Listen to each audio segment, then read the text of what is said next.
প্রিয় বন্ধুরা, চলো আজকে আলোচনা করব প্রতিদিনের মতো 2023-24 টেস্ট পেপার থেকে বাংলার আজকে একটি নতুন পেজ তোমাদের তোমাদের সামনে উপস্থাপন করব।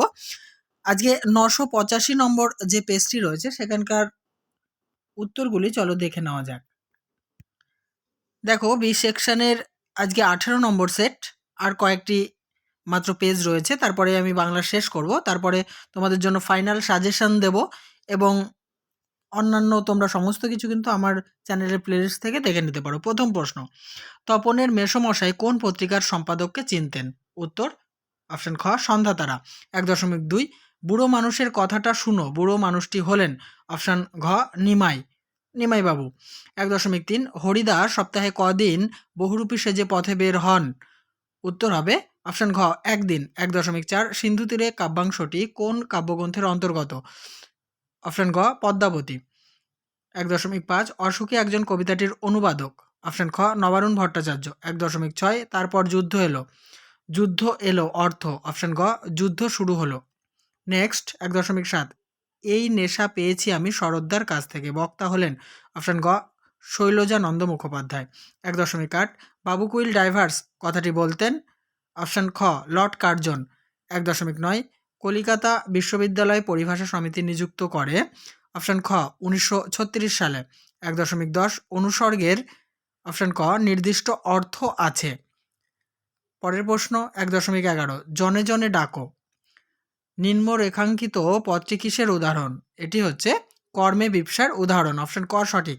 1.12, চিরচিহ্ন দিয়ে গেল তোমার অপমানিত ইতিহাসে। তাহলে এটি হবে অপশন গ, অধিকরণ কারক। 1.13, পরপদের অর্থ প্রাধান্য পায় উল্লিখিত কোন সমাসে? অপশন ক সঠিক উত্তর, কর্মধারয় সমাসে। 1.14, কে বধিল কবে প্রিয়ানুজে? নিম্নরেখ পদটি হলো, এটি সাধারণ কর্মধারয় সমাস। অপশন ক সঠিক। 1.15, থাকলে একবার গিয়ে পায়ের ধুলো নিতাম বাক্যটি হলো সরল বাক্য। অপশন ঘ সঠিক। 1.16, 5 দিন নদীকে দেখা হয় নাই, এটি কোন বাচ্যের উদাহরণ? এটি ভাব বাচ্যের উদাহরণ। 1.17, যে বাক্যে কর্ম কর্তারূপে প্রতীয়মান হয় তাকে বলে কর্মকর্তৃ বাচ্য। এবারে চলো এসএকিউ টাইপ প্রশ্নের উত্তরগুলি আলোচনা করি। 2.1.1, এ বিষয়ে সন্দেহ ছিল তপনের। কোন বিষয়ে তপনের সন্দেহ ছিল? উত্তর, লেখকরা যে তপনের বাবা, ছোট মামা বা মেজ কাকুর মতোই সাধারণ মানুষ, এ বিষয়ে তপনের সন্দেহ ছিল। পরের প্রশ্ন, বাইজির ছদ্মবেশে হরিদার রোজগার কত হয়েছিল? উত্তর, বাইজির ছদ্মবেশে হরিদার রোজগার হয়েছিল 8 টাকা 10 আনা। 2.1.3, ভামো যাত্রাপথে ট্রেনে অপূর্ব বিরক্ত হয়েছিল কেন? উত্তর, ভামো যাত্রাপথে অপূর্ব ছিল ট্রেনের প্রথম শ্রেণীর যাত্রী, তাই তার বিশ্বাস ছিল যে সারা রাত্রি সে সুখে নিদ্রা যেতে পারবে, কিন্তু বর্মা পুলিশের পক্ষ থেকে মোট 3 বার তাকে ঘুম ভাঙিয়ে নাম ঠিকানা সব লিখে নেওয়া হয়েছিল, এতে অপূর্ব বিরক্ত হয়েছিল। 2.1.4, অদৃষ্ট কখনো হরিদার এই ভুল ক্ষমা করবেন না, হরিদার কোন ভুলের কথা বলা হয়েছে? উত্তর, বহুরূপী গল্পে হরিদা একজন হতদরিদ্র মানুষ। একজন বিরাগী সন্ন্যাসীর ছদ্মবেশে তিনি জগদীশবাবুর বাড়িতে গেলে জগদীশবাবু তাকে প্রণামী হিসেবে নগদ 101 টাকা দিলে হরিদা তা গ্রহণ করেননি। এখানে দরিদ্র হয়েও টাকা না নেওয়ার ভুলের কথা বলা হয়েছে। 2.1.5, নদের চাঁদের ভারী আমোদ হইতে লাগিল, আমোদের কারণ কি? উত্তর, নদীর বিদ্রোহ গল্পে নদীপ্রেমিক নদের চাঁদ 5 দিনের অবিশ্রান্ত বর্ষণসিক্ত নদী দেখতে গিয়ে ব্রিজের ধারক স্তম্ভের উপরে বসে যেন হাত বাড়িয়েই নদীর জলকে স্পর্শ করতে পারছিলেন, এতে নদের চাঁদ অত্যন্ত আমোদ অনুভব করেছিলেন। নেক্সট, সব চূর্ণ হয়ে গেল কিভাবে? কি চূর্ণ হয়ে গেল? উত্তর, অশোকে একজন কবিতায় বর্ণিত যুদ্ধের ভয়াবহ তাণ্ডবে কবির মিষ্টি বাড়ি, বারান্দা, ঝুলন্ত বিছানা, গোলাপি গাছ, প্রাচীন জল তরঙ্গ সব চূর্ণ হয়ে গিয়েছিল। পরের প্রশ্ন 2.2.2, হাই ছায়াবৃতা, এখানে কাকে কেন ছায়াবৃতা বলা হয়েছে? উত্তর, জন্মলগ্ন থেকেই আফ্রিকা ছিল ঘন জঙ্গলে ঢাকা, বড় বড় গাছ আফ্রিকাকে সর্বদাই ছায়া দান করত, তাই আফ্রিকাকে ছায়াবৃতা বলা হয়েছে। নেক্সট প্রশ্ন, তোরা সব জয়ধ্বনি কর, কবি কাদের জয়ধ্বনি করতে বলেছেন? উত্তর, প্রলয় উল্লাস কবিতায় কবি স্বাধীনতা প্রত্যাশী এবং ভারতবর্ষের মুক্তিকামী সাধারণ মানুষদের জয়ধ্বনি করতে বলেছেন। 2.2.4 অস্ত্রের বিরুদ্ধে গান কবিতায় কবি কোথায় রক্ত মোছেন? অস্ত্রের বিরুদ্ধে গান কবিতায় কবি গানের গায়ে রক্ত মোছেন। নেক্সট প্রশ্ন, আমাদের ইতিহাস নেই, কবি কেন কথা বলেছেন? উত্তর, সাধারণ মানুষ চিরকালই বঞ্চিত, তাদের কোনো কথাও ইতিহাসে স্থান পায় না, তাই কবি একজন সাধারণ মানুষের প্রতিনিধি হিসাবে আলোচ্য উক্তিটির অবতারণা করেছেন। এবার প্রবন্ধ থেকে প্রশ্ন, লেখে তিনজন কে কে? হারিয়ে যাওয়া কালি কলম প্রবন্ধে বর্ণিত তিনজন হলো কালি কলম মন। নেক্সট, ক্যালিগ্রাফিস্ট কাদের বলে? উত্তর, ওস্তাদ কলমবাজদের ক্যালিগ্রাফিস্ট বা লিপিকুশলী বলে। 2.3.3 পরিভাষার উদ্দেশ্য কি? উত্তর, পরিভাষার উদ্দেশ্য হলো অহেতুক বর্ণনা না দিয়ে ভাষার অর্থ সুনির্দিষ্ট করা এবং সংক্ষেপ করা। পরের প্রশ্ন 2.3.4 ছেলেবেলায় রাজশেখর বসু কার জ্যামিতি বই পড়তেন? উত্তর, ছেলেবেলায় লেখক রাজশেখর বসু ব্রহ্মমোহন মল্লিকের লেখা জ্যামিতি বই পড়তেন। এবারে ব্যাকরণগত প্রশ্নের উত্তর আলোচনা করব, তার আগে বলি বন্ধুরা অবশ্যই ভিডিওতে লাইক, কমেন্ট এবং শেয়ার করো, আর চ্যানেলটিকে সাবস্ক্রাইব করে পাশে থাকা বেল বাটনটি দাবিয়ে অল করে নিও। আর আগেকার ভিডিও দেখার জন্য ইতিহাস, বাংলা এবং ভূগোলের সমস্ত ভিডিওগুলি দেখার জন্য আমার চ্যানেলের প্লেলিস্টে চলে যাও, ওখানে সমস্ত ভিডিও আলাদা আলাদা ফোল্ডার করা আছে।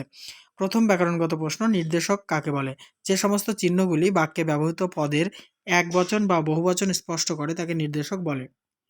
পরের প্রশ্ন, গানের বর্ম আজ পড়েছি গায়ে, বর্মের তলায় দাগ, এটি হচ্ছে কর্মকারকে শূন্য বিভক্তি। পরের প্রশ্ন, নিত্য সমাসের একটি উদাহরণ দাও। দেখো, কৃষ্ণ সর্প, এর ব্যাসবাক্য করলেও সেই কৃষ্ণ সর্পই হবে, এটি একটি নিত্য সমাসের উদাহরণ। 2.4.4 ব্যাসবাক্য সহ সমাসের নাম লেখো। দশানন, এর ব্যাসবাক্য করলে হবে দশ আনন যার, তাকে আমরা বলবো দশানন, এটি বহুব্রীহি সমাস। 2.4.5 আমি যেখানে কাজ করি সেটা লেখালেখির আপিস, সরল বাক্যে পরিবর্তন করো। উত্তর হবে আমি লেখালেখির আপিসে কাজ করি। নেক্সট প্রশ্ন, সন্ন্যাসী হাসলেন আর চলে গেলেন, বিস্ময়বোধক বাক্যে রূপান্তর করো। সন্ন্যাসী কি হাসলেন আর চলে গেলেন? নেক্সট 2.4.7 বাক্য নির্মাণের শর্তগুলি কি কি? বাক্য নির্মাণের শর্তগুলি হলো যোগ্যতা, আসক্তি এবং আকাঙ্ক্ষা। পরের প্রশ্ন 2.4.8 উপমান ও উপমিত কর্মধারয়ের একটি পার্থক্য। উপমান কর্মধারয় সমাসে উপমানই প্রধান হয়, উপমেয় উহ্য থাকে, কিন্তু উপমিত কর্মধারয় সমাসে উপমেয় প্রধান হয় আর উপমান ও উপমেয়ের মধ্যে ভেদের আভাস থাকে। নেক্সট প্রশ্ন, ভাববাচ্য কাকে বলে?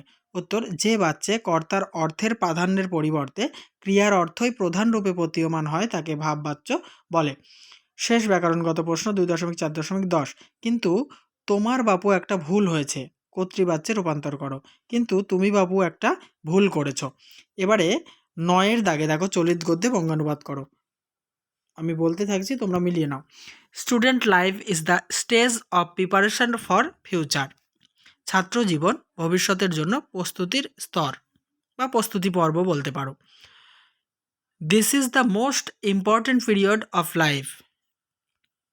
এটি জীবনের সবচেয়ে গুরুত্বপূর্ণ সময়। পরের line, a student is young today. একজন ছাত্র আজ তরুণ। Next line, but he will be a man tomorrow. He will be man tomorrow, কিন্তু আগামীকাল তাকে মানুষ হতে হবে। Next, he has different duties. দেখে নাও, তার আছে বিভিন্ন কর্তব্য। পরের line, he should perform them well. তাকে সেগুলি ঠিকঠাকভাবে পালন করা উচিত। As a student his first duty is to study and learn. একটি ছাত্র হিসাবে তার প্রথম কর্তব্য অধ্যয়ন এবং শেখা। Last line, he should be careful to his lessons. তাকে অবশ্যই তার পাঠ সম্পর্কে সচেতন হওয়া উচিত। তাহলে বন্ধুরা, এই পর্বের আলোচনা আমি সমাপ্ত করছি, অর্থাৎ এই পেজটি আজকে সমাপ্ত করলাম। অবশ্যই ভিডিওতে লাইক, কমেন্ট এবং শেয়ার করো। চ্যানেলেতে নতুন হলে সাবস্ক্রাইব করে অল করে দিও।